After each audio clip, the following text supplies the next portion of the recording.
warahmatullahi wabarakatuh. Salam sejahtera bagi kita semua. Perkenalkan, nama saya Wahid Ahmad Fahrudin, STMT, dosen tetap program studi Teknik Industri Fakultas Teknik Universitas Papua. Dalam kewajiban dosen itu mengikuti tridharma perguruan tinggi. Yang pertama adalah melakukan pengajaran, yang kedua melakukan penelitian, dan yang ketiga adalah pengabdian kepada masyarakat.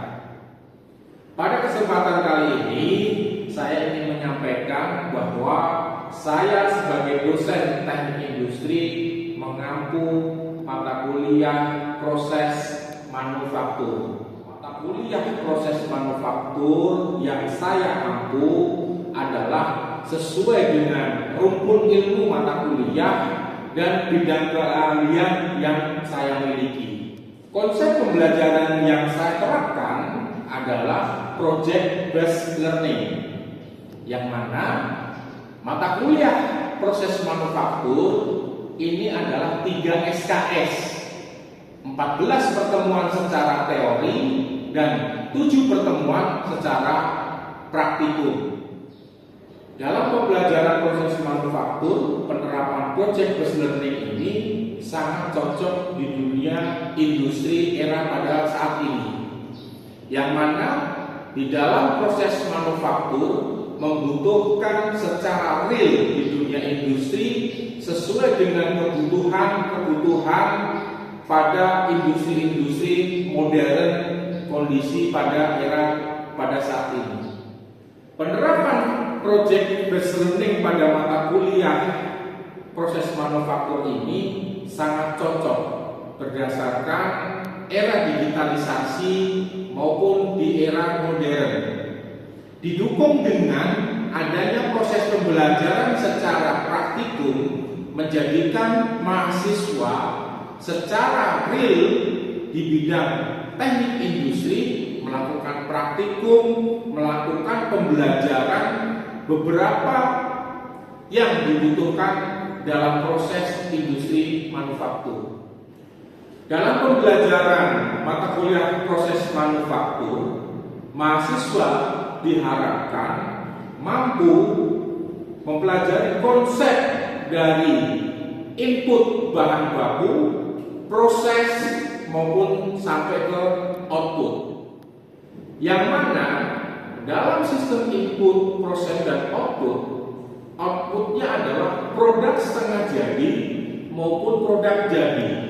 Sehingga dalam kita mendefinisikan proses manufaktur adalah yang mana pengolahan bahan baku menjadi bahan setengah jadi maupun barang jadi yang diproses melalui teknologi, baik perubahan secara fisik, perubahan secara dimensi, perubahan kimiawi, yang mana diolah dengan beberapa mesin-mesin sehingga menjadi produk jadi. Dalam pencapaian pembelajaran proses manufaktur, mahasiswa diharapkan mampu mengoperasikan mesin-mesin yang ada di industri seperti penggunaan mesin bubut, mesin milling, mesin router, bahkan mesin-mesin CNC untuk mengasah keterampilan yang mana nanti akan digunakan di dunia industri.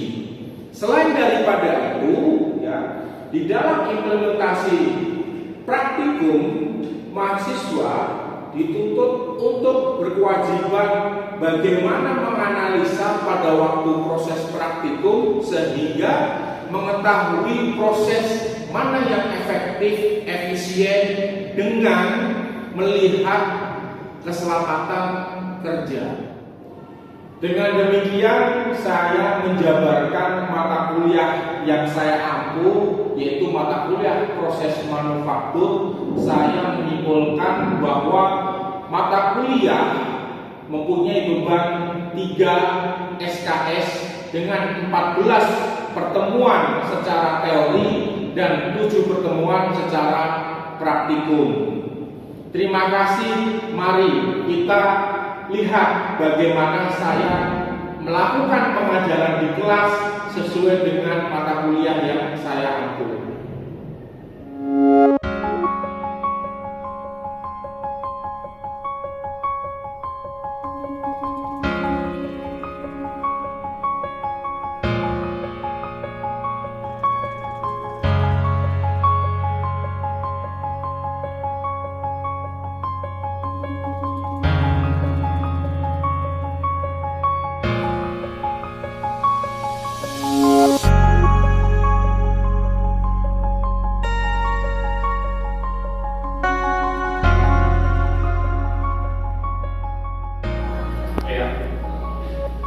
Baik, assalamualaikum warahmatullahi wabarakatuh.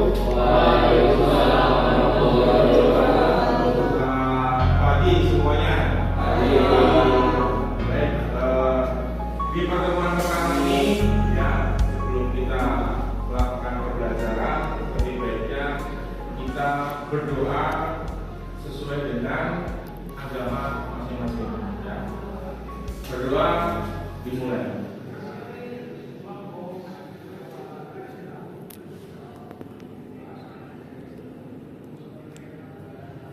Berdoa selesai. Sebelumnya sudah kenal dulu belum sama saya? Belum. Baik ya. Jadi saya perkenalkan terlebih dahulu ya. Nama saya ya.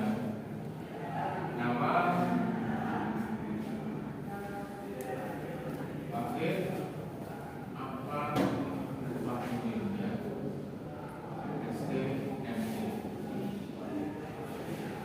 Nomor telepon saya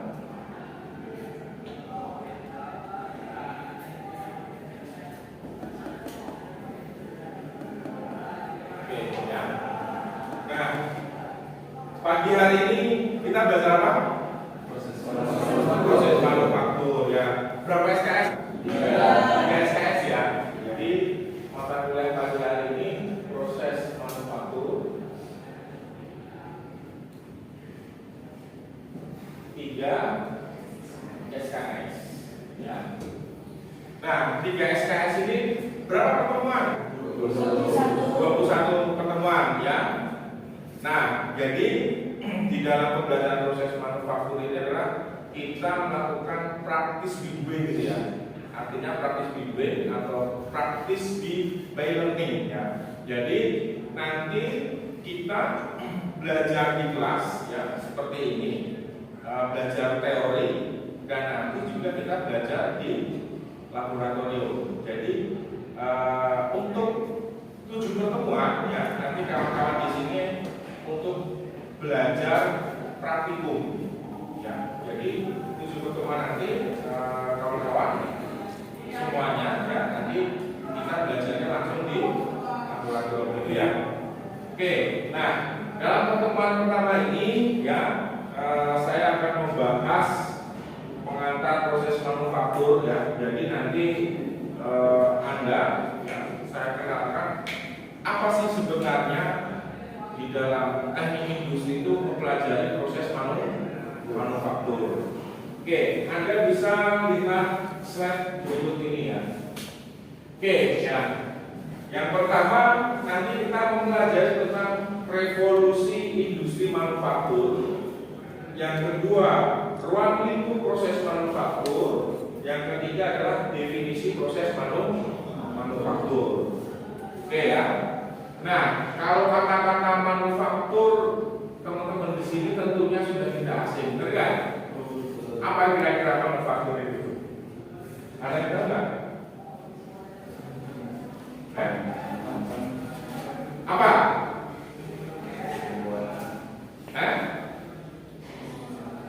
Perancangan, apalagi? Proses pembuatan produk, apalagi kira-kira? Oke, saya bahas satu persatu terlebih dahulu ya. Nih, nah yang pertama ya, kita membahas revolusi industri manufaktur ya. Jadi sampai saat ini ya kita sudah mengenal yaitu namanya industri 4.0 ya. Nah awal mula ya industri 4.0 ya, itu kan berawal dari 1.0, 2.0, 3.0 ya, yang mana kondisi saat ini adalah kita sudah 4.0. Bahkan ya kita sudah merancang ke dunia industri 5.0 ya. Nah, oke ya.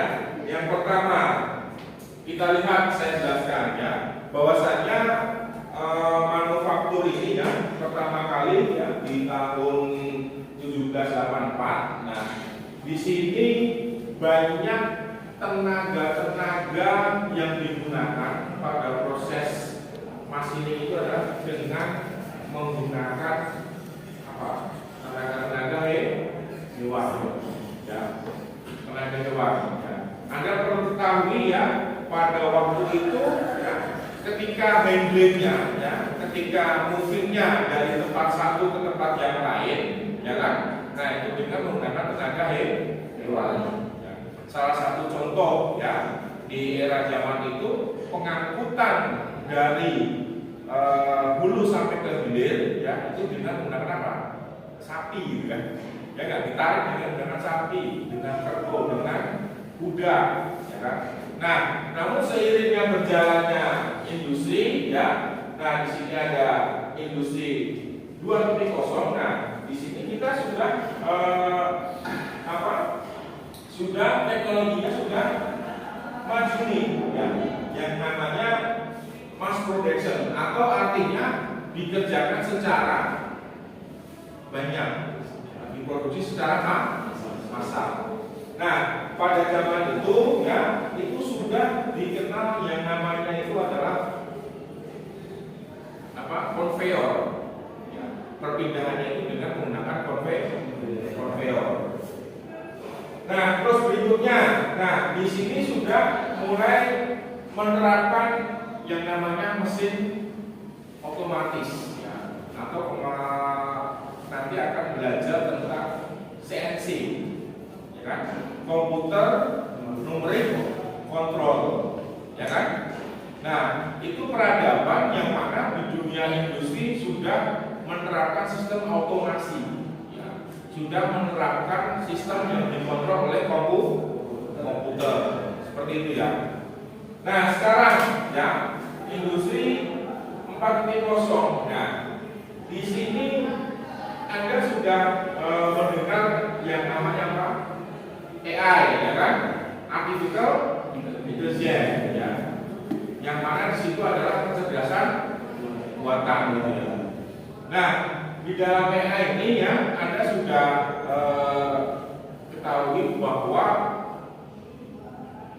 Anda saat ini sudah dipermudah gitu kan, ya kan? Bisa semuanya itu dikontrol dengan menggunakan komputer, ya kan?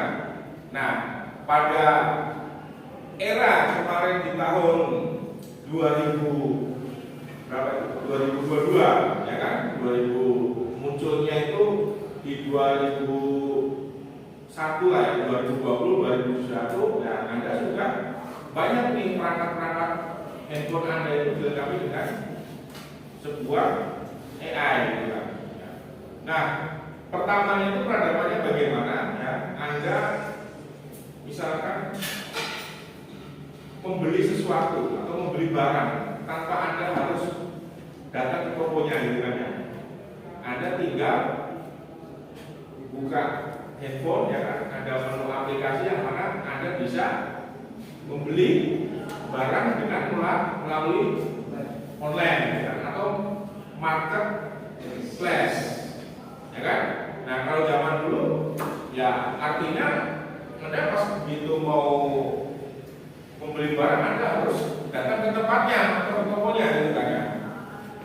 Nah, sekarang pun juga banyak industri-industri yang sudah dikontrol dengan menggunakan sistem komputerisasi dengan AI tadi, sehingga update daripada apa pekerjaan yang ada di industri ya kita tinggal update melalui dengan komputer aja gitu.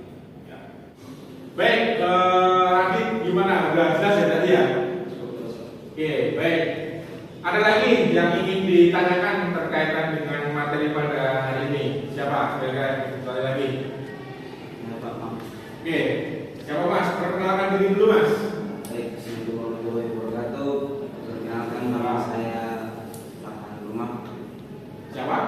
tahan rumah. Tahan. Gimana, apa yang ditanyakan?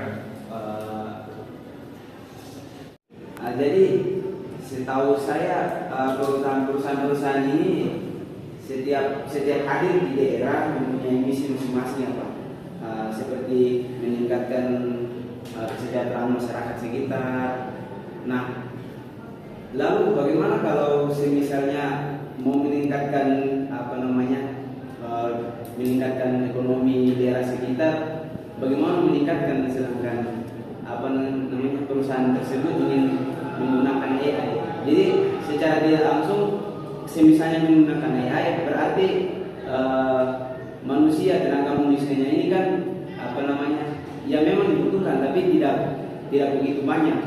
Karena saya perhatikan ada satu perusahaan, namanya perusahaan apa saya lupa, tapi saya pernah lihat itu di Amerika kalau nggak salah, itu satu perusahaannya itu dioperasikan oleh satu orang saja. Dia semuanya itu menggunakan mesin AI, jadi dia cuma menggunakan lewat komputer. Jadi perusahaan itu dia semacam kayak kalau di Indonesia ini kayak dibilang shopping gitu Pak. Jadi barang-barang paket dipisah-pisahin gitu. Kalau di Indonesia kan masih manusia tuh, dia bisa pisahin. Nah kalau di yang saya nonton itu udah pakai AI semua, robot Indonesia dan sebagainya. Itu Pak. Lalu agak jauh ya Pak. Oke, Saudara Farhan, ini sangat menarik ya tentang AI. Ya kan? Oke lah, teknologinya berkembang cepat. Artinya teknologinya sangat canggih. Kita tidak mengikuti perkembangan zaman. Ya kan? Misalkan suatu contoh yang tadi saya sampaikan. Zaman dahulu ya, transportasi pengangkutan barang masih menggunakan tenaga hewan. Semakin lama industri makin berkembang digital, yang mana untuk melakukan bergabung di industri, sedangkan di industri itu sudah banyak menggunakan AI. Uang mengembalikan uang, bener nggak? Anda masih zaman itu masih ada belum? Masih, ya kan? Sekarang mana kita lihat? Nggak ada. Nah, pertanyaannya kan kayak gitu kan? Nah, disitulah ya, disitulah apa yang harus kita lakukan. Ya, sedangkan kita juga tidak mungkin tidak mengikuti perkembangan zaman AI ini. Ya. Makanya kita apa yang kita lakukan ya? Kita harus menjadi inisiator dari teknologi.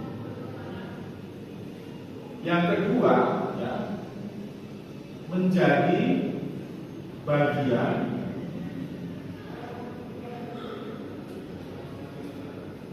dari kita bisa menerapkan ketiga ini. Kita menjadi inisiator dari teknologi.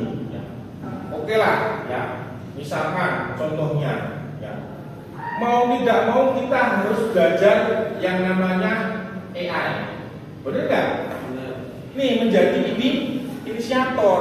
Ya, kalau yang tadinya kita, misalkan, oke lah, Pak, sekarang itu di tempat kerja saya sudah mengurangi karyawan. Yang tadinya apa? Tadinya handling manual, sekarang dengan menggunakan robot. Ya kan? Nah, kita sebagai menjadi inisiator teknologi itu bagaimana? Ya kita kalau yang dalam robot tadi, ya tidak akan bisa muncul kalau yang tidak kita yang membuat. Jadi mindsetnya kayak gitu ya Mas ya. Jadi robot itu oke lah, dia bisa berjalan selama 24 jam. Tapi kalau robot itu tidak kita buat, ya tidak akan bisa bercita juga. Artinya apa? Kita menginisiatorkan dari teknologi itu. Itu langkah yang pertama. Terus langkah yang kedua, menjadi bagian dari teknologi. Kalau tadi menginisiatori tadi membuat merancang, nah kita sebagai bagian dari teknologi tadi itu, kita tidak boleh langsung justifikasi, Pak, nanti kita terus nganggur dong, ya kan? Bagaimana masyarakat yang ada di desa? Ya kita menjadi bagian itu apa? Ya kita lihat, ya kekurangan daripada teknologi itu apa? Ya ini bagian dari teknologi. Jangan Anda cuma jualan secara offline, ya kan? Anda bagian dari teknologi. Sekarang apa yang bisa digunakan? TikTok bisa, ya kan? Instagram bisa. Jadi misalkan masyarakat di tempatku gitu ya Mas ya, atau masyarakat sekeliling yang tadinya bekerja, ya kan? Tadinya tadi beli tokonya secara menjadi pengguna teknologi. Jadi pengguna bagaimana? Oke lah, ya. Sekarang aku sudah tidak bekerja di perusahaan itu, ya. Tapi saya ingin, ya, mendirikan di perusahaan saya itu adalah menerapkan make to order. Jadi kalau ada order baru dibuat. Sistemnya bagaimana? Kita bisa mengadopsi daripada pengguna teknologi yang sebelumnya tadi itu, ya kan? Oh, ternyata saya setelah tidak dipekerjakan di industri, saya jualan apa ini? Jualan apa? Jualan makanan, ya kan? Nah, supaya menarik daripada makanan itu apa? Saya menggunakan teknologi, gitu kan? Menggunakan teknologi apa? Anda merancang sendiri merakit.